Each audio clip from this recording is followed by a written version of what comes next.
Olha aqui, último bloco do Antenados na Geral e o debate está correndo aqui, porque querendo ou não, a gente está entendendo. O pastor está dentro do direito, às vezes até do papel dele, fala, olha, aqui na nossa igreja a gente tem um parâmetro. E se às vezes, eu não estou dizendo que esse é o caso do rapaz aqui, eu não quero nem, a moça deve estar também vendo a gente, eu não estou querendo julgar o caso dela, mas imagine você, um pastor zeloso, tem uma moça que é de família, que ela conhece, que é crente, e ela se relaciona com outro rapaz, por qualquer razão, e ele conhece o histórico do rapaz, talvez sejam os piores galinhas, piores caras que existem. Às vezes da igreja, da igreja. Qual pastor que vai querer casar? Um cara não vai querer. E às vezes o pastor foi sério, falou, olha, ele não é bom para você. Claro que ele também, o pastor não é Deus. Deus pode mudar o mundo do cara como mudou. Parece que ele falou, André, ele agiu certo. E o pastor hoje, olha o que ele falou, o pastor hoje lida muito bem, reconhece a gente muito bem, ou seja, fariseu, ele viu, realmente eu julguei ele errado por causa do histórico dele, eu estou dentro do meu papel de pastor, mas eu acho que... André, o pastor agiu certo até o momento em que ele conversou, de que ele disse, ele falou a opinião dele, tudo mais, tanto é que consertou aí, parece que ela permaneceu na igreja. Eu casei alguém mesmo contra a sua vontade? Contra a minha vontade, mas esse cara não é bom para ti, eu acho que não seria mais, bom. Pastor, fez o casamento. Mas André, não fez. Ele não fez. André, olha só. Ele se recusou. Olha, André. Mas ela continua. Expõe uma ovelha, uma situação. O que é que acontece? Você vê a criança ali na igreja com 5 anos, você vê ela com 10, com 15, com 20, com 25. Você tem um afeto pelaquela ovelha. Aí vem um gaviãozinho, né? Um gaviãozinho, desce lá. Como se fosse sua filha. Sua filha. Sua filha. Mas essa é o parâmetro que eu quero usar. E aí aparece um gaviãozinho desse. Às vezes até é por causa dessa lacuna que a gente está falando. Sim. Ele que aconselha a André, mãe, você apresentou, você fez os 15 anos dela, você participou do aniversário. Padrão. Tudo bem, pastor. Você convidou o casal ao gabinete, você aconselhou, olha, você é maravilhoso, tudo mais. Eu não acho que esse cara é o cara, tem que falar pra ele. Eu acho que você não é o cara ideal pra ela, tudo mais, mas quem decide é a menina. Entendi. Quem decide é a menina. Olha, birra do pastor, então eu não vou casar. Eu já fiz, André. Eu já fiz casamento, que eu não queria fazer o casamento. Entendi. Mas eu também, vou dar eu já fiz. O casal se conheceu já maduros. Aí, em 4 meses, queria casar.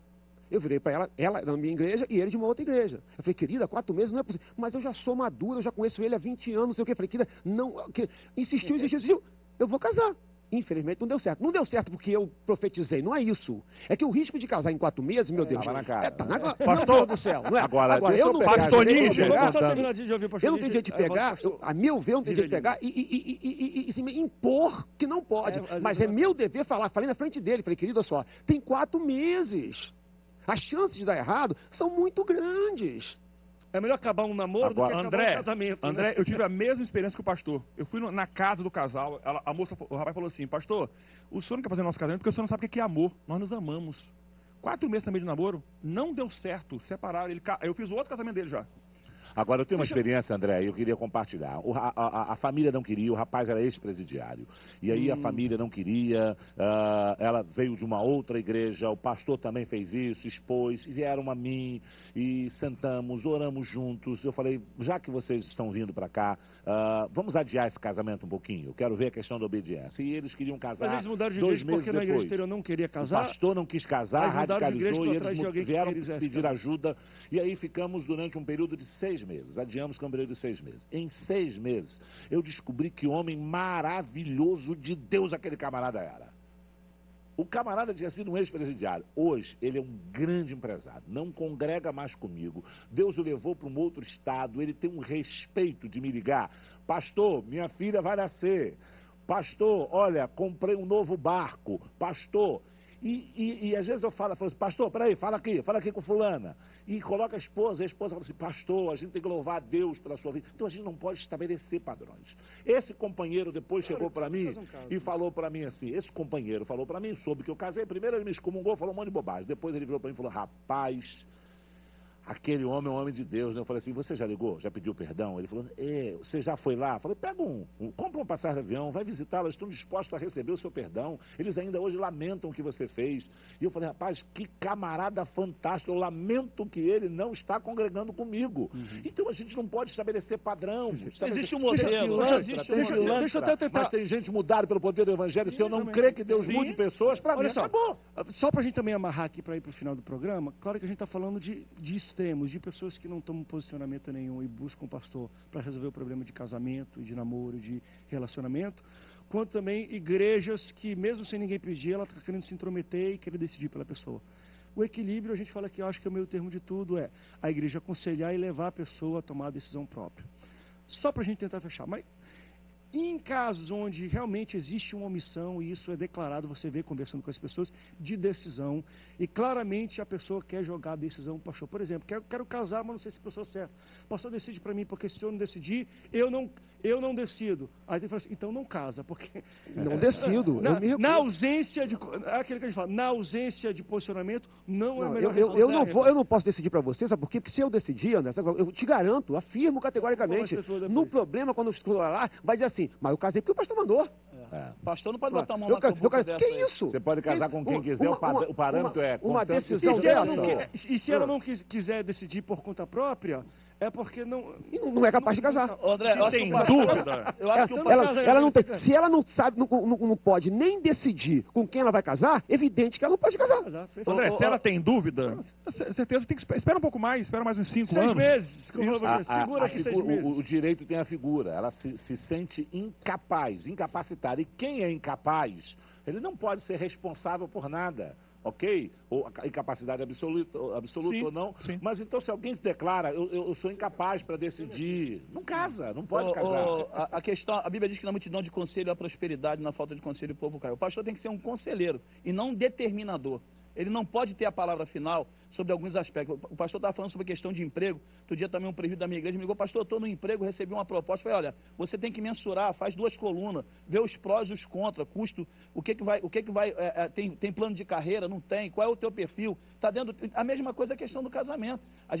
O pastor tem que sentar com aquela pessoa e colocar os prós e os contras, fazer o somatório. Se a parte negativa for maior do que a positiva, não casa. Mas ela que tem que decidir isso. Agora, cabe o pastor aconselhar e não determinar, não. Quem detém a soberania é Deus. Pastor, é Deus e também, aquilo que eu falei, não existe um modelo. Eu, por exemplo, não casei na igreja, eu era do mundão. Eu e minha esposa nos juntamos. Aí Deus, fomos para o evangelho transforma, o evangelho liberta. Graças a Deus, na igreja, chegou pessoas na igreja com casamento destruído. Pessoas que vieram do mundão e hoje são exemplos de casais. E tem pessoas que casaram dentro da igreja, vieram do berço da igreja e são péssimos exemplos de família. Então o modelo, a questão é pontual, cada caso é um caso. Casou com o ex-presidiário e deu certo. Teve gente que casou com o ex-presidiário e foi morto. Tem gente que casou com o doutor e não deu certo. E não deu certo. Então, a questão agora, é mais complexa do que parece. Só precisa uma coisa que a gente precisa pontuar aqui, porque é fundamental. Até porque tem muita gente que está ouvindo que está querendo casar. Né? Assim, a única maneira que eu tenho de prever futuro é conhecendo o passado. É um fato. É um fato. Então, assim, isso é determinante? Não é determinante. Mas olha só, o cara é pilantra, o cara não quer nada, o cara não trabalha. Mas quando ele casar, ele vai ser um trabalhador. Pode acontecer? Pode. Mas você quer investir nisso? Mas o modelo não...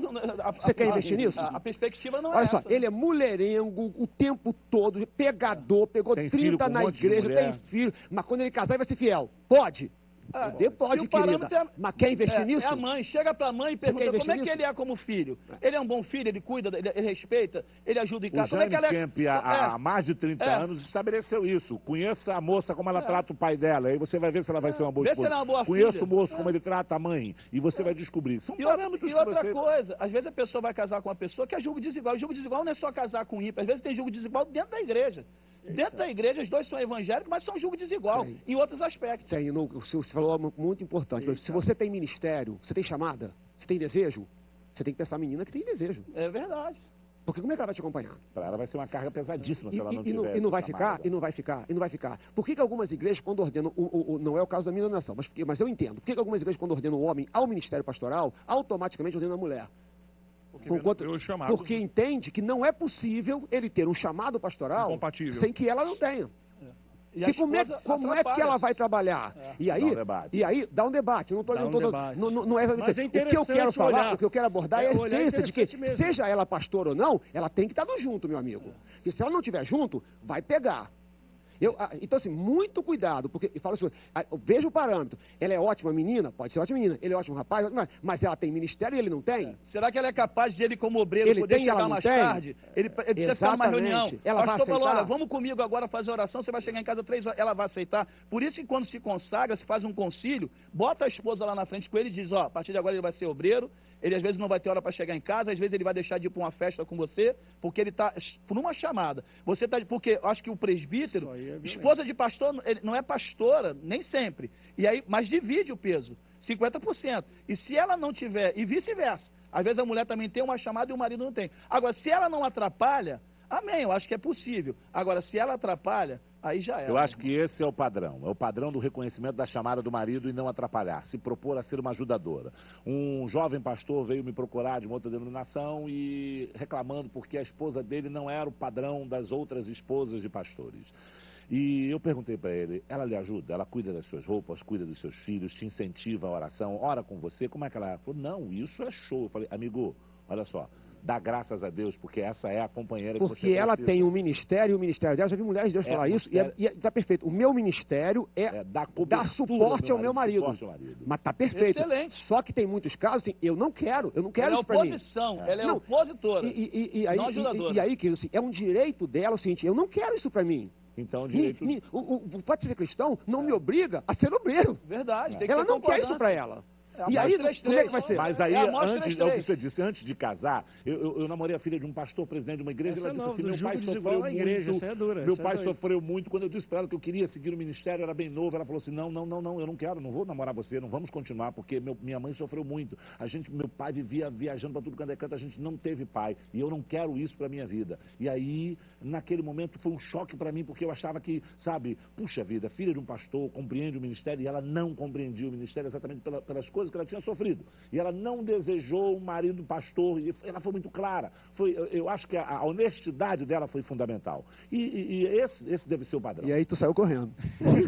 Ela que saiu correndo. Ela que saiu correndo. Ela que meteu o pé. Ela que saiu correndo. Ela que deu o cartão Foi. vermelho. Obrigado pela sua honestidade presença dela. hoje no Antenados Poxa, um Geral. prazer aqui, aprendi muito aqui hoje. Foi bom demais. Foi Pastor bênção. Silas, Um obrigado abraço, pela André. sua presença. Pastor Níger, muito Eu obrigado. que agradeço, foi um prazer. Obrigado aí pelo primeiro e segundo tempo aí desse debate. Eu que agradeço e quero dizer a você que continua à disposição de todos vocês aí, ok? E bater um bolão com o Rivelino é negócio show. Aprendi muito, espero que você também tenha gostado do Antenados. Muito obrigado pela sua audiência, Deus te abençoe e até o próximo Antenados na Geral. Tchau, tchau.